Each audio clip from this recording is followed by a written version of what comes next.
Internet. This is Josh with Adventures of Acrophile coming to you today. It's beautiful 87 degrees here in Florida. Nice sunshine. Few fluffy clouds in the sky. Currently just riding south of Gainesville, Florida, and just about ready to go over the Marion County line. So it's official. I've been ever so elusive for the last year and a half until about a week and a half ago, and it finally caught up to me, and that would be this nasty virus going around. So basically what I'm going to talk about today is how I believe it happened, but I'm not quite sure. I'm not sure who I would have come in contact with, because nobody that I'm aware of has actually tested positive for the virus. But yeah, I think about almost 3 weeks ago, I had to go somewhere and get some work done on the motorcycle here. And I'm not going to say where I went, but I have a feeling, a suspicion that I might have picked it up there.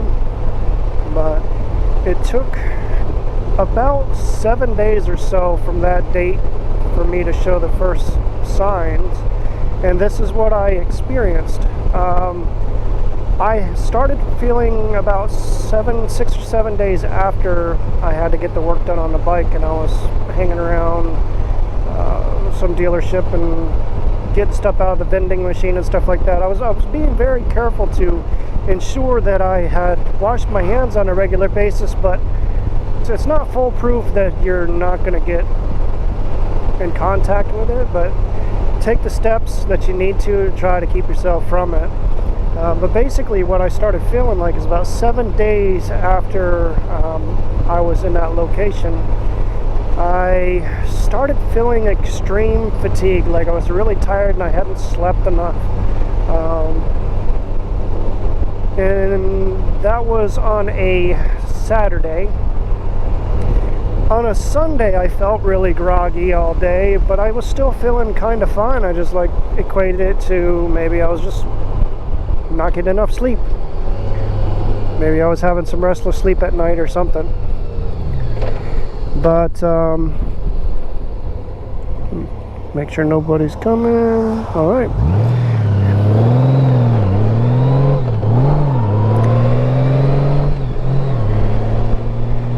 But then on a Sunday night bleeding into Monday morning, because I do work a night shift for an agency, and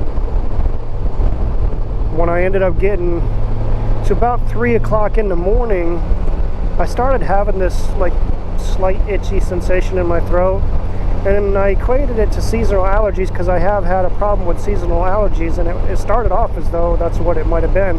We had a lot of pollen being released and stuff, and so I thought it might have been that.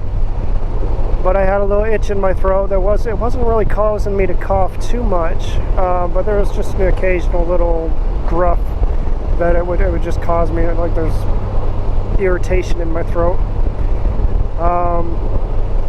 And after about 4 hours of that, then I started feeling a slight headache, and I started having some cold sweats. At that point I knew, hey, this is a little bit more than I think it is. Hopefully it's not what I think it is.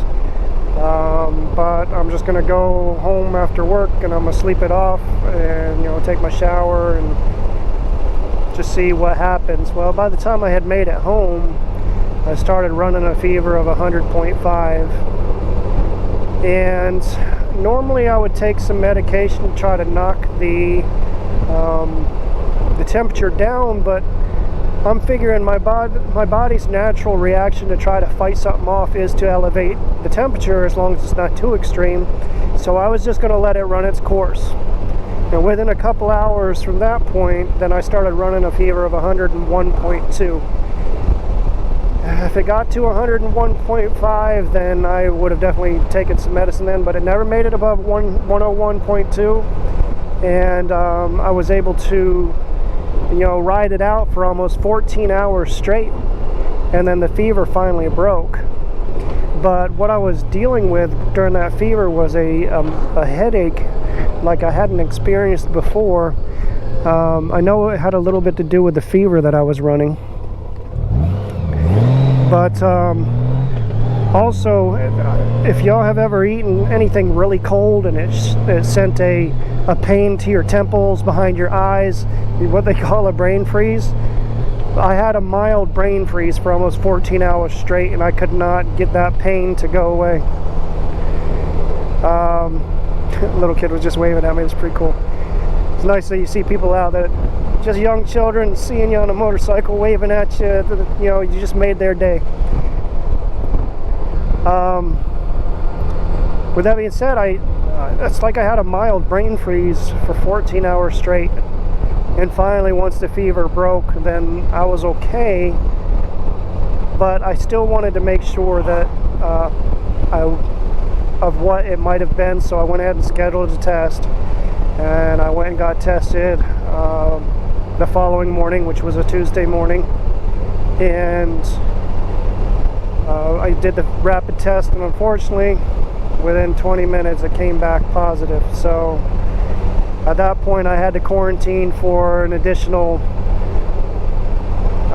said 10 to 14 days, and I have since tested negative, but here we are a week and a half later.